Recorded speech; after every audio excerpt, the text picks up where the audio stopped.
عزیز طلباء و طالبات، گورنمنٹ کالج ٹونک کے شعبہ اردو میں آپ کا استقبال ہے۔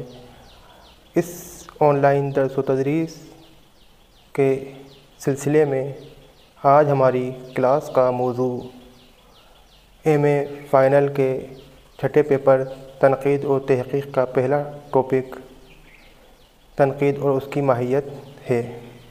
ایک ہی نظریے سے کسی شے کی اچھائی اور برائی دیکھنا، یعنی دونوں پہلوؤں پر غور کرنا تنقید کہلاتی ہے۔ تنقید ادب کے لیے اتنی ہی ضروری ہے جتنی زندگی کے لیے سانس۔ تنقید کے لغوی معنی۔ تنقید عربی زبان کے لفظ نقد سے مشتق ہے، جس کے لغوی معنی نکتہ چینی، تبصرہ، جانچ پرکھ، کھرے کھوٹے کی پہچان ہوتا ہے، یا کلام کی اچھائی اور برائی میں امتیاز کرنا ہوتا ہے۔ انگریزی میں تنقید کے لیے کرٹیسزم لفظ استعمال میں لیا جاتا ہے، جو یونانی لفظ کرٹس سے مشتق ہے، جس کے لغوی معنی الگ کرنے اور امتیاز کرنے کے ہیں۔ لاطینی میں جس کے مترادف کرٹیسزم ہے، اس سے کرٹک بنا ہے، جس کے معنی تنقیدی مضمون، تنقیدی مقالے یا تنقید کے فن کے ہیں۔ اب ہم بات کریں گے لفظ تنقید کے بارے میں۔ عربی اور فارسی میں تنقید کو نقد کہتے ہیں۔ اردو میں یہ لفظ تذکروں سے لے کر حالی، شبلی نعمانی، محمد حسین آزاد اور امداد امام عصر تک رائج نہیں تھا۔ سب سے پہلے امداد امام عصر نے اپنی کتاب کاشف الحقائق میں نقد کے لیے لفظ کرٹیسزم استعمال میں لیا۔ اس کے کچھ سالوں بعد مہدی افادی نے کرٹیسزم کے لیے تنقید لفظ استعمال میں لیا، اور تبھی سے یہ لفظ رائج ہو گیا۔ نقد لفظ ہمارے یہاں پہلے بھی رائج تھا۔ نیاز فتح پوری نے اپنی کتاب انتقادیات اور سید عابد علی عابد نے اپنی کتاب اصول انتقاد بیات میں لفظ تنقید کی جگہ نقد ہی استعمال میں لیا ہے، لیکن بطور اصطلاح 1913 کے بعد لفظ تنقید رائج ہو چکا تھا۔ اب ہم بات کریں گے تنقید کے اصطلاحی معنی پر۔ کسی فن پارے کی اچھائی اور برائی کی نشاندہی کرنے، اس کا تجزیہ و تعبیر کرنے اور اس کی قدر و معیار متعین کرنے کا عمل تنقید کہلاتا ہے۔ اب ہم تنقید کی مختلف تعریف بیان کریں گے۔ سب سے پہلے تنقید کی تعریف ہڈسن کی پیش کر رہے ہیں آپ کے سامنے۔ تنقید وہ ادب ہے جو ادب کے متعلق لکھا گیا ہو اور جس میں خواہ ترجمانی کرنے کی کوشش کی ہو، خواہ تعریف و توصیف یا تجزیہ و تشریح کی۔ شاعری، ناول، ڈرامہ اور افسانہ زندگی کی تشریح کرتے ہیں۔ اب سائنٹیفک نقاد آل احمد سرور کی تعریف تنقید سے متعلق ملاحظہ فرمائیے۔ تنقید کا کام فیصلہ ہے۔ تنقید دودھ کا دودھ اور پانی کا پانی الگ کر دیتی ہے۔ تنقید وضاحت ہے، تجزیہ ہے۔ تنقید قدر متعین ہے، ادب اور زندگی کو ایک پیمانہ دیتی ہے۔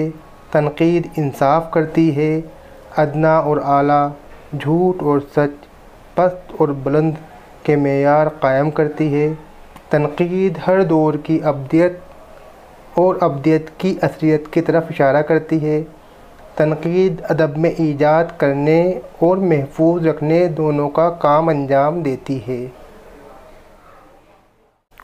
قدوس جاوید تنقید کے متعلق اپنا اظہار خیال اس طرح کرتے ہیں: تنقید ادب کا دماغ ہے جو ادب پارے کی روایات، شعریات، اقدار، مزاج اور رویوں کی ترتیب و تنظیم کرتا ہے اور نقاد کو بہتر طور سے ادبی فن پارے سے معاملہ کرنے کا سبق پڑھاتا ہے۔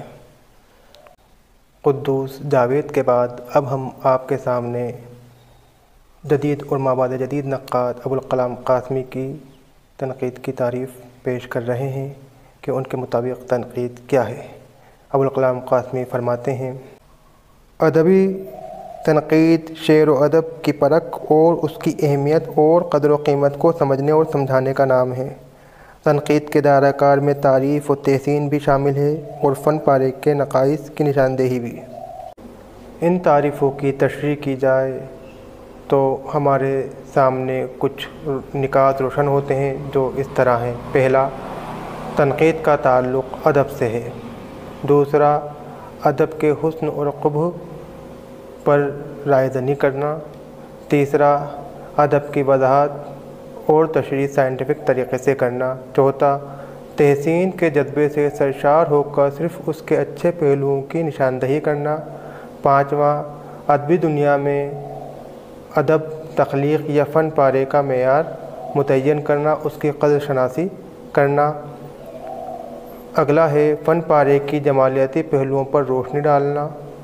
اور آخری ہے ادب کا محاکمہ اور محاسبہ کرنا۔ مختلف تعریفوں اور ان کی تشریح کے بعد ہم جب آپ کو بتا دیں کہ تنقید کرنے والا شخص نقاد کہلاتا ہے۔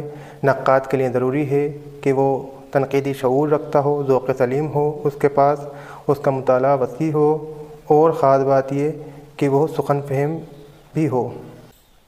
نقاد کے لیے سب سے خاص بات یہ ہوتی ہے، اور اس کو اس بات کا خیال بھی رکھنا چاہیے کہ جب وہ کسی فن پارے پر اپنی رائے دہی کرے یا اس کا تجزیہ یا تعبیر یا تشریح کرے تو وہ تعصب سے پاک ہو۔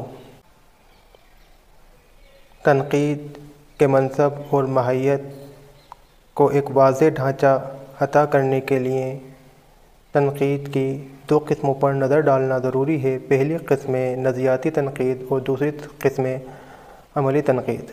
پہلی قسم نظریاتی تنقید میں نظریہ سازی کی جاتی ہے، نظریات بنائے جاتے ہیں، شعر و ادب کو سمجھنے کے لیے کچھ اصول بنائے جاتے ہیں۔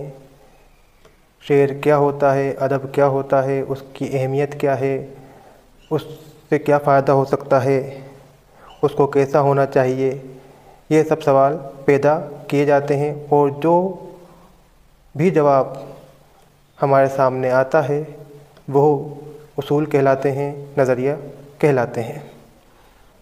مطلب یہ کہ فن پارے کے محاسن و معائب، ان کی شناخت، ان کی نشاندہی اور ان کے معیار متعین کرنے کے لیے کچھ اصول بنائے جاتے ہیں جو نظریاتی تنقید کے زمرے میں آتے ہیں۔ مثال کے لیے الطاف حسین حالی کی کتاب مقدمہ شعر و شاعری، جسے اردو تنقید کی پہلی کتاب مانا جاتا ہے، عالم مسرور نے اس کے بارے میں کہا تھا کہ یہ اردو شاعری کا منشور ہے۔ مقدمہ شعر و شاعری کو الطاف حسین حالی دو حصوں میں تقسیم کرتے ہیں۔ پہلا حصہ نظری تنقید کی عمدہ مثال ہے جس میں وہ شاعر کے لیے 3 شرطیں بتاتے ہیں: تخیل، مطالعہ کائنات، تحفظ الفاظ، یعنی یہ 3 شرطیں ہونا ضروری ہیں۔ نظریاتی تنقید کو ہم اس طرح بھی سمجھ سکتے ہیں کہ ترقی پسند نقادوں کے نزدیک اگر کسی فن میں یا فن پارے میں یا ادب میں، کسی شاعری، افسانے، ناول میں اجتماعی زندگی یا طبقاتی کشمکش کا ذکر نہیں کیا گیا ہو تو وہ اسے ادب ماننے سے انکار کر دیتے تھے۔ یہی وجہ ہے کہ انہوں نے کلاسیکی ادب کو اپنی تنقید کا حصہ نہیں بنایا۔ تنقید کی دوسری قسم عملی تنقید ہے، جس میں کسی نظریے کو سامنے رکھ کر کسی فن پارے کا تجزیہ کیا جاتا ہے، اس کی تعبیر، اس کی تشریح کی جاتی ہے، اس کے حسن و قبح پر نظر ڈالی جاتی ہے اور ان کی نشاندہی کی جاتی ہے۔ عملی تنقید کی مثال سب سے پہلے ہمیں الطاف حسین حالی کے مقدمہ شعر و شاعری میں ملتی ہے، جس میں انہوں نے مختلف اصناف سخن جس میں مرثیہ، مثنوی، غزل اور قصیدہ شامل ہیں، ان پر اصلاح سخن کیا اور ان پر تنقید کی، اور انہی کی روشنی میں ان سے وابستہ جو شعراء تھے جو ان اصناف سخن میں طبع آزمائی کیا کرتے تھے، ان کے کلام پر بھی رائے دہی کی ہے۔ عملی تنقید کی دوسری مثال شبلی نعمانی کی تصنیف موازنہ انیس و دبیر ہے، جس میں انہوں نے میر انیس اور مرزا دبیر کے مرثیوں پر تنقید کی ہے، ان کا موازنہ کیا ہے۔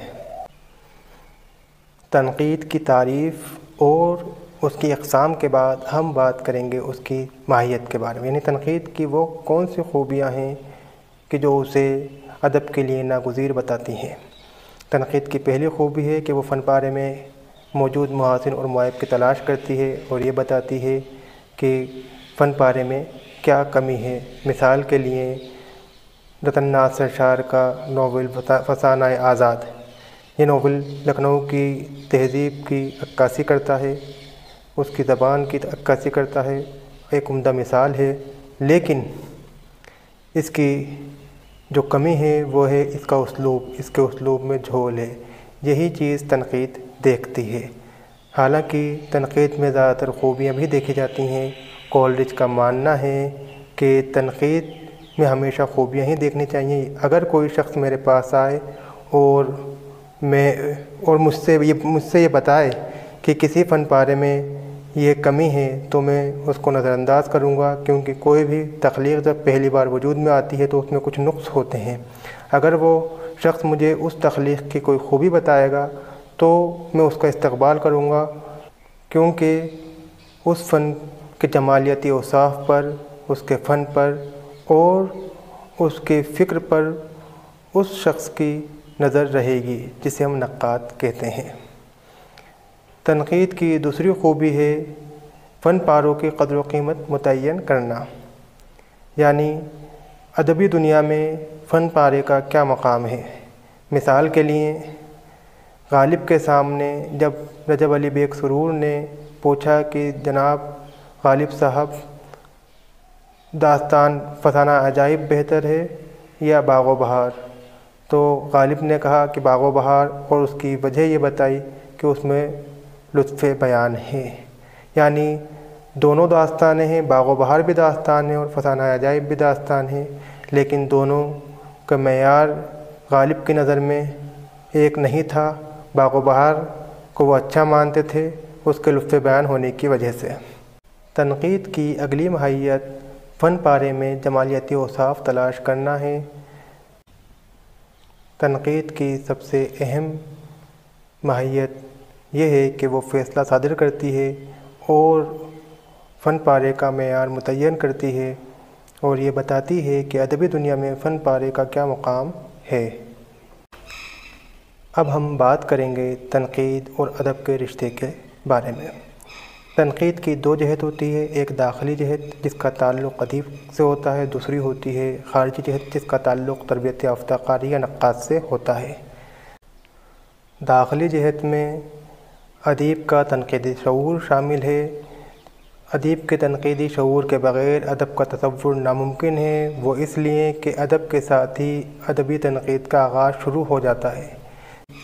شاعر یا ادیب کسی فن پارے کی تخلیق کرتا ہے تو اس وقت تنقیدی شعور اس کی رہنمائی کرتا ہے۔ اگر وہ شعر کہنا چاہتا ہے تو شعر کی ظاہری حیت اس کے ذہن میں رہتی ہے، یعنی ردیف اور قافیہ، اور ایک ہی شعر میں یعنی دو مصرعوں میں اپنی بات کو مکمل کرنا اس کے لیے لازمی ہوتا ہے۔ جب وہ اپنے خیالات کو لفظوں میں ڈھال لیتا ہے، ایک شعر میں ڈھال لیتا ہے، تب وہ اس کے الفاظ میں رد و بدل کرتا ہے، اس کو اس طرح بناتا ہے کہ سننے میں وہ فصیح و بلیغ معلوم ہو۔ ادب اور تنقید کے رشتے کو الطاف حسین حالی اپنی کتاب مقدمہ شعر و شاعری میں اس طرح بیان کرتے ہیں۔ وہ لکھتے ہیں کہ جس طرح ریچھنی اپنے بچے کو چاٹ چاٹ کر خوبصورت بناتی ہے، اسی طرح شاعر بار بار رد و بدل کر کے اپنے شعروں کو سنوارتا اور بہتر بناتا ہے۔ یہاں پر الطاف حسین حالی کی مراد تنقید کی پہلی جہت جسے ہم داخلی جہت کہتے ہیں، جس کا تعلق ادیب یا شاعر کے تنقیدی شعور سے ہوتا ہے، اس کو بیان کیا ہے۔